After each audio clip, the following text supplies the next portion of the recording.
Good evening, नमस्कार। मैं विजयलक्ष्मी गुप्ता आप सभी 69,000 शिक्षक भर्ती अभ्यर्थी जो सिलेक्टेड हैं और जो नहीं, दोनों ही भाई बहनों का स्वागत करती हूँ और उम्मीद करती हूँ कि सभी स्वस्थ होंगे। हालांकि मस्त नहीं होंगे वो भी जो पहले से सिलेक्टेड हैं और वो भी जिनके साथ अन्याय हुआ है। बात करेंगे 69,000 शिक्षक भर्ती में। अगर सरकार कोर्ट नहीं जाती है, सुप्रीम कोर्ट नहीं जाती है और कोई तीसरा रास्ता नहीं निकालती है तो क्या प्रभाव पड़ेगा, क्या हो सकता है, और ये चर्चा का विषय है। काफ़ी इस समय मुद्दा गंभीर भी है, तो क्या संभावनाएं बन सकती हैं, इस पर ही चर्चा करेंगे। देखिए, जो भी लिस्ट आई थी, पहली और दूसरी लिस्ट, तो जो पहली लिस्ट वाले बच्चे हैं वो तो सेफ़ हैं, लेकिन जो दूसरी लिस्ट में बच्चे थे यूआर कैटेगरी के, वो बॉर्डर लाइन पे हैं, तो उसमें से बहुत से बच्चे अनसेफ हो सकते हैं।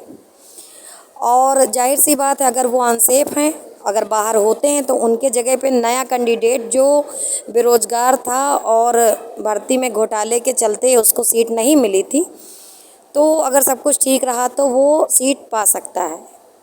तो मिली जुली बातें हैं। इसमें ये कहा जा सकता है कि जो सिलेक्टेड कैंडिडेट हैं उनकी भी कोई गलती नहीं है, और ऐसा तो उन्होंने कहा नहीं था कि नहीं हमको दे दीजिए सीट। ये जो संबंधित अधिकारी थे उन्हीं के माध्यम से किया गया भ्रष्टाचार है। और अगर नई लिस्ट बनती है तो इसकी भी कोई गारंटी नहीं है कि लिस्ट वो फ्रेश ही बनाएंगे। मैंने थंबनेल पे पीछे एक सलाथ का फ़ोटो लगाया है जो खाता और सोता रहता है। ऐसे ही अधिकारी हैं हमारे, खा के और सो करके इन्होंने लिस्ट बनाई थी। उसी का परिणाम है कि 4 साल नौकरी करने के बाद अब लोग जो है इस कगार पे आ गए हैं कि उनकी नौकरी छीनने वाली है। कुछ यूट्यूबर भाई हमारे हैं जो अब ये बताना शुरू कर दिए हैं कि किसका दुख कम है और किसका ज़्यादा। कुछ यूट्यूबर भाई ये बता रहे हैं कि जो नौकरी में सिलेक्टेड हुए हैं उनकी कोई गलती नहीं है तो उनको बहुत दुख होगा, और जो नौकरी नहीं पाए हैं उनको कम दुख होगा। तो देखिए, यहाँ पर दुख कम ज़्यादा की बात नहीं है। वो नौकरी पाए थे, 4 साल नौकरी किए हैं, तो इसकी उनको खुशी होनी चाहिए। और बाकी जो लोग नहीं हुए भ्रष्टाचार के चलते, तो 4 साल मानसिक प्रताड़ना झेले हैं। तो किसका दुख कम है, किसका ज़्यादा, इसका आकलन नहीं किया जा सकता है। इस समय भर्ती इस कगार पर खड़ी हो गई है कि जो अंदर है वो भी परेशान है और जो बाहर है वो इसलिए परेशान है कि उसका होगा या नहीं होगा, या मामला आगे कोर्ट में जाएगा, या सरकार कोई तीसरा रास्ता निकालेगी। तो यही सब ऊहापोह मचा हुआ है। तो जो सेकंड लिस्ट जारी हुई थी, सबको याद होगा, उसमें 13,000 समथिंग एमआरसी लगा करके ओबीसी कैंडिडेट, उनको एमआरसी लगा करके यूआर में उनका सिलेक्शन नहीं किया गया था, उनको उन्हीं की कैटेगरी में सिलेक्शन दे दिया गया था। ठीक है, तो इस डेटा को आप झुठला नहीं सकते हैं। 6800 की लिस्ट बाद में गवर्नमेंट ने लीपापोती करने के लिए, या भ्रष्ट अधिकारियों ने अपनी गलती को छुपाने के लिए, अपने भ्रष्टाचार को छुपाने के लिए विसंगति को माना और 6800 की लिस्ट निकाली। लेकिन ये जो 13,000 का एमआरसी का डेटा आ रहा है, तो इसका जवाब कौन देगा?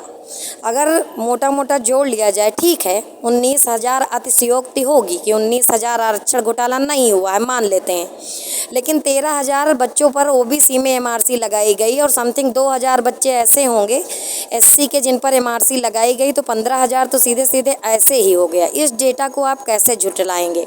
दूसरी बात ये बताते हैं कि जो अधिकारी पहले लिस्ट बनाए थे वही अधिकारी अब भी लिस्ट बनाएंगे, तो इसकी कोई गारंटी नहीं है कि अब वो एकदम फ्रेश लिस्ट बनाएंगे और एकदम हरिश्चंद्र हो जाएंगे। ऐसा कुछ नहीं है। लिस्ट बनाने वाले वही लोग हैं, इसलिए पूरी उम्मीद है, उम्मीद नहीं, पूरी एकदम विश्वास है कि वो लोग मानेंगे नहीं, फिर अपना काम चालू कर देंगे और करेंगे, क्योंकि उन्होंने 6800 की जो लिस्ट बनाई है उनकी पूरी कोशिश रहेगी कि बस उसी लिस्ट वालों को सिलेक्शन कर लें। लेकिन इस बिंदु पर आप सभी लोग ज़रूर ध्यान दीजिएगा कि 13,000 ओबीसी का डेटा है एमआरसी का, समथिंग 2,000 एससी का डेटा है एमआरसी का, तो इसका भी हिसाब किताब ले ही लीजिएगा लगे हाथ। बाकी आप सब लोग समझदार हैं, मैं भी भोगी हूँ इस भर्ती में, मैं भी परेशान हूँ और मेरा गुणांक भी लगभग 80 पास है।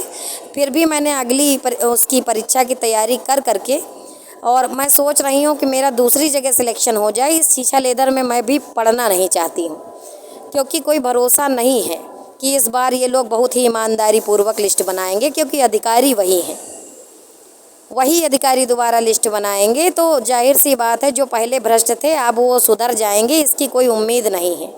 और बार बार इसको लड़ेगा भी कौन, ये भी समझिए। दुख दोनों के लिए है, क्योंकि मुझे अपने लिए भी दुख है, और जो मेरे साथ और लोग भ्रष्टाचार की बलि चढ़ गए उनके लिए भी दुख है। और दुख उन भाई बहनों के लिए भी है जो 4 साल नौकरी किए हैं बेचारे, भले वो विशेष वर्ग से बिलोंग करते हैं, लेकिन हैं तो हमारे भारत देश के हिंदुस्तानी भाई बहन, हैं तो हमारे भाई बहन ही। तो उनकी क्या गलती है? अगर अधिकारियों ने उनको ज़बरदस्ती नौकरी दे दी, अधिकारियों में जातिवाद है, तो फिर उन बच्चों की कोई गलती नहीं है, उनको भी न्याय मिलना चाहिए। सरकार को तीसरा रास्ता निकालना चाहिए और समायोजन सबका कर देना चाहिए जो कटाव को पार करते हैं। बाकी सरकार फैसला लेगी, कोर्ट फैसला लेगा, इसमें मैं क्या ही विचार रखूं। मुझे लगता है कि और जितने भी यूट्यूबर भाई बहन हैं वो मुझसे ज़्यादा बुद्धिमान हैं, अनुभवी हैं। मेरे मन में ये बात आई तो मैंने बता दी। अगर कोई त्रुटि होगी तो पूरी उम्मीद है कि छोटी या बड़ी बहन समझ करके क्षमा आप लोग कर देंगे। हालांकि जो बात मुझे सही लग रही थी वो मैंने बोली है कि एमआरसी लगा करके ही अगर भ्रष्टाचार हुआ था तो जितनी एमआरसी की सीटें हैं उतनी तो मिलनी ही चाहिए आरक्षित वर्ग को। बाकी सबके लिए संवेदनशीलता है, सबके लिए दुख है, कोई बहुत सुख में नहीं है। जिसको मिल गई थी उसकी जाने वाली है, जिसको नहीं मिली थी और वो संशय में है कि पता नहीं मुझको मिलेगी या नहीं मिलेगी। जल्दी मिलेंगे अगली वीडियो में, तब तक के लिए धन्यवाद।